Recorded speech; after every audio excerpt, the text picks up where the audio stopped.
Hello everyone, welcome to my channel. Today I am going to explain question number 14 of exercise 9.1 some applications of trigonometry. A 1.2 meter tall girl spots a balloon moving with the wind in a horizontal line at a height of 88.2 meters from the ground. The angle of elevation of the balloon from the eyes of the girl at any instant 60 degree. After some time, the angle of elevation reduces to 30 degree. Find the distance traveled by the balloon during the interval. So here question is saying that a 1.2 meter tall girl spots a balloon moving with the wind in a horizontal line at a height of 88.2 meters. ये 1.2 metre height की लड़की, let suppose इसको A B मान लेंगे. लड़की A B है, यानी लड़की की हाइट 1.2 मीटर्स है. 1.2 मीटर की लड़की ग्राउंड पर खड़े होकर बैलून को देखती है, जो कि बैलून हॉरिजॉन्टल लाइन में मूव कर रहा होता है. इस बैलून की हाइट ग्राउंड से, यानी ग्राउंड से कितना हाइट होती है? 88.2 मीटर्स. सो इसको ए बी मान लेंगे. लड़की ए बी है और ये सी डी है और E F G, this is ji.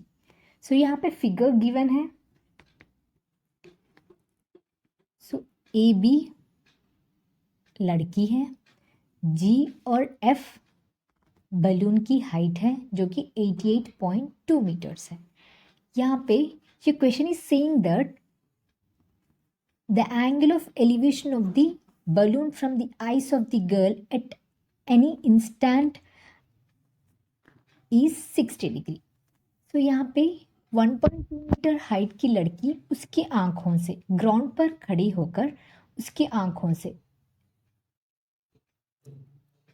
Balloon को देखती है. तब एंगल ऑफ एलिवेशन बन रहा है 60 डिग्री का. सो उसकी आंखों से देखती है, ग्राउंड से थोड़ी ना देखती, उसकी आंखों से देखती है. सो यहाँ पे 60 डिग्री का एंगल ऑफ एलिवेशन बन रहा है. तो आफ्टर सम टाइम, थोड़ी देर बाद, ये बलून, आपको पता है बलून हॉरिजॉन्टली मूव कर रहा होता है, यानी सेम हाइट में, सेम डायरेक्शन में मूव कर रहा होता है. तो यहाँ से थोड़ी देर के बाद यहाँ आ गया, तब एंगल ऑफ एलिवेशन कम हो जाता है. तब लड़की उसकी आंखों से यहाँ पर देखती है, तब एंगल ऑफ एलिवेशन कितना बनता है? 30 डिग्री का. सो reduces to 30 degree. Find the distance traveled by the balloon during the interval. हमें डिस्टेंस फाइंड करना है. यहाँ से यहाँ तक बलून कितना डिस्टेंस मूव किया है, यानी कितना डिस्टेंस ट्रैवल किया है, यानी हमें सी और ई फाइंड करना होगा. यहाँ से यहाँ पे देखिए, गर्ल की हाइट 1.2 मीटर्स है और बैलून की हाइट 88.2 मीटर्स है. जब ये लड़की उसकी आंखों से देखती है बैलून को, तब यहाँ पे बैलून की हाइट ग्राउंड से 88.2 मीटर्स है ना, उसकी आंखों से देखती है तो यहाँ पे कम हो जाता है. तो ये 1.2 मीटर्स है, तो ये भी 1.2 मीटर्स हो जाता है. सो यहाँ पे जी और एफ 88.2 मीटर्स है, तो हमें ई एफ निकालना है. उसके आंखों से देखती है ना, यहाँ से देखती है, तो हमें ई एफ निकालना है. तो 88.2 में से 1.2 निकाल देंगे. सो यहाँ पे 88.2 माइनस 1.2 निकाल देंगे तो कितना आ गया? 87. तो ये बलून की हाइट ग्राउंड से 88.2 मीटर्स है, तो हम लड़की के आंखों से कितना हाइट होती है? ये हो जाती है 87. सो 87. सो ई एफ 87 है. यहाँ पे देखिए, पहले हम ये वाला ट्रायंगल ले लेंगे. In triangle ACD, in triangle ACD, in triangle ACD perpendicular upon base किसके इक्वल में आता है? परपेंडिकुलर अपॉन बेस tan के इक्वल में आता है। सो tan यहाँ पे क्या है 60 डिग्री, tan 60 डिग्री is equals to CD, perpendicular is CD upon base is AC।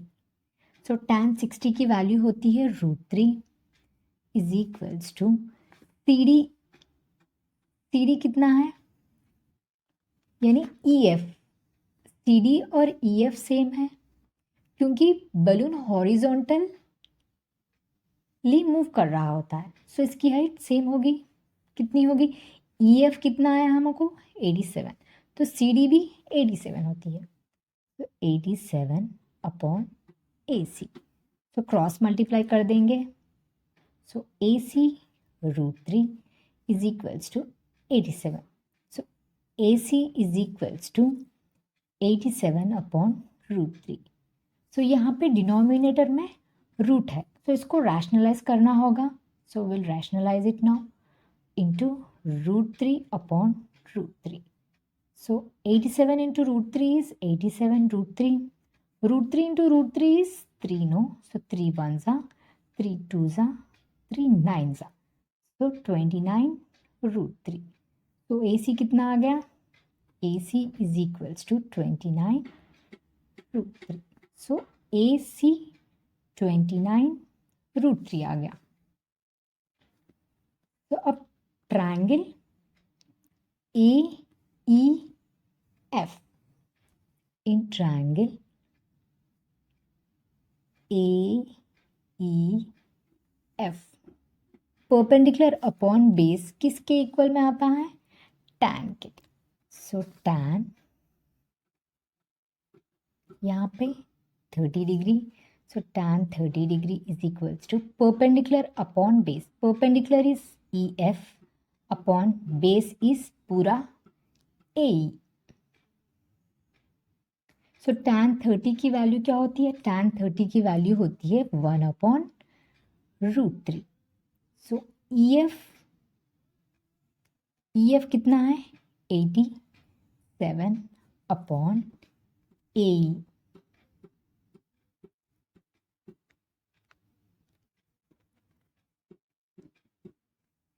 So cross multiply कर देंगे।